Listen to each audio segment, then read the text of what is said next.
books for the board game, Root, a pastoral landscape unfolds, as if it were lifted straight from a storybook. The charming animal illustrations seem to invite us into a warm and peaceful world in the woods. But this first impression is deceptive. The beautiful woodland is, in fact, a complex and at times brutal battlefield for power, governance, and resistance. These cute animals are not friends, but the leaders of various factions fighting for supremacy over the woodland. The game's designer, Cole Whirl, is no ordinary game developer. He is a historian who designs games not just for fun, but as persuasive arguments and conflict simulations that provide food for thought. He uses a fictional setting to focus on the abstract core of certain problems, free from the messiness of actual history. In essence, Root is a playable, interactive historical model. The Marquise de Cat. They are the current occupying force of the woodland and an outside power. Their goal is to turn the woodland into a nation with a strong industrial base and military might. The Marquise's gameplay focuses on resource management and infrastructure expansion. They build sawmills to produce wood and use this wood to construct workshops and recruitment stations. Earning points for each building they construct symbolizes the expansion of their industrial base. This is strikingly similar to the British East India Company, a private enterprise that was granted state-like powers to rule India. The Marquise's thirst for wood mirrors the East India Company's endless demand for resources like cotton, tea, and opium. The sawmills and workshops correspond to the factories and trading posts built for resource extraction. Above all, the Marquise's limitation of only 3 actions per turn brilliantly simulates the concept of imperial overstretch. The player feels less like a powerful ruler and more like a stressed middle manager of a vast, inefficient colonial enterprise. Your power is extensive but fragile, and your resources are never quite enough for perfect control.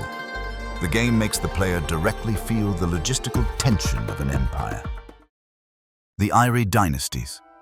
They are the former rulers of the woodland, a proud aristocratic dynasty seeking to reclaim their lost glory. At their heart is a unique system called the Decree.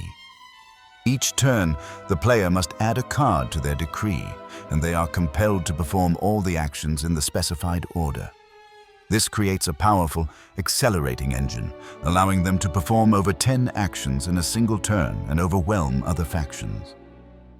But therein lies a critical vulnerability.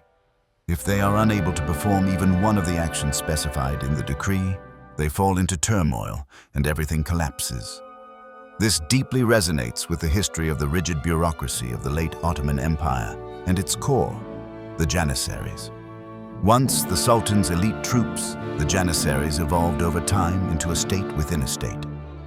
As the world changed, their rigid structure prevented the empire from adapting, and sultans who attempted reform were deposed or assassinated in rebellions.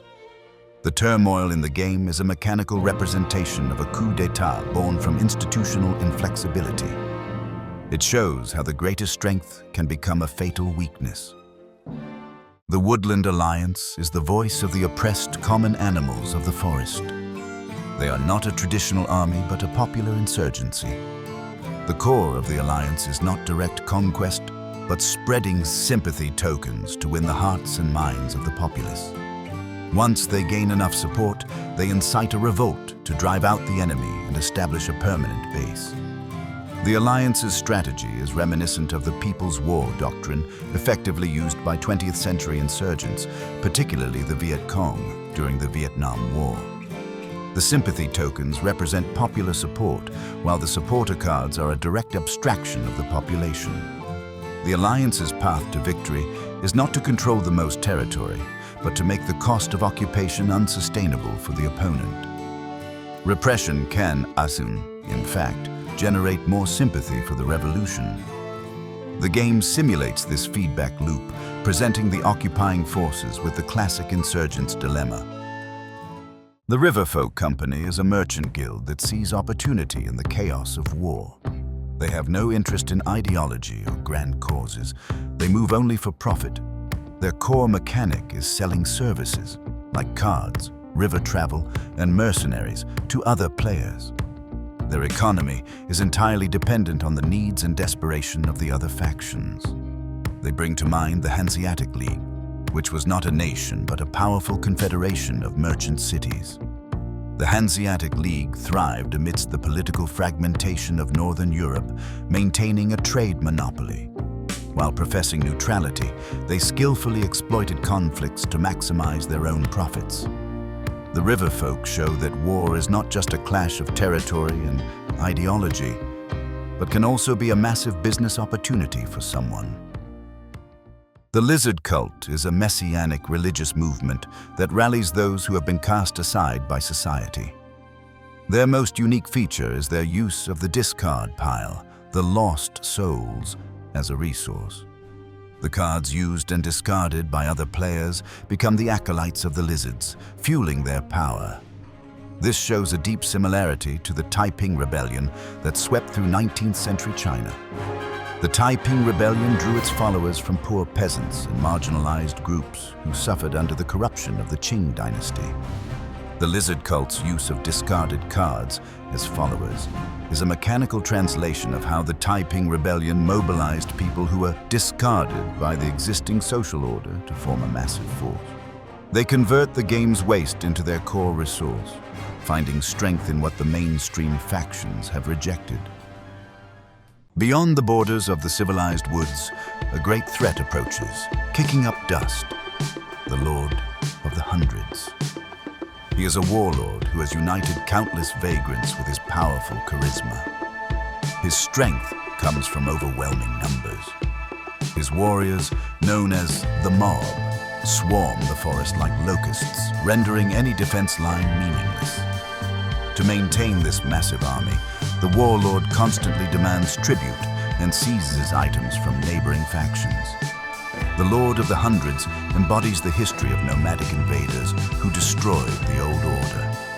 Like the early Mongol Empire under Genghis Khan, or the Vikings who struck terror into Europe, their initial goal is not conquest, but plunder. But the most interesting aspect of this faction is how their methods change depending on the warlord's mood. Endless pillaging can sustain the army, but it cannot bring eternal victory. Eventually, the warlord faces a choice. Stop the plunder and establish a new order by governing the conquered lands, or perish in the flames of destruction. This perfectly captures the dilemma of all historical warlords who had to transition from destructive conquerors to builders of empires. The true magic of Root lies not in the individual factions, but in their interaction. The expansion of the Marquise de Cat breeds the discontent that fuels the Woodland Alliance. The predictable decree of the Eerie Dynasties becomes a perfect target for other factions. Each player is not just using a different strategy, they are fundamentally playing a different game and embodying a different theory of power. In conclusion, Root is more than just a game. It is an interactive laboratory for exploring the timeless patterns of conflict, power, and society. Though it takes the form of a woodland fable, it is a mirror reflecting the complex and often brutal dynamics of our own history. This game does not give us answers, but it offers a powerful new way to ask questions.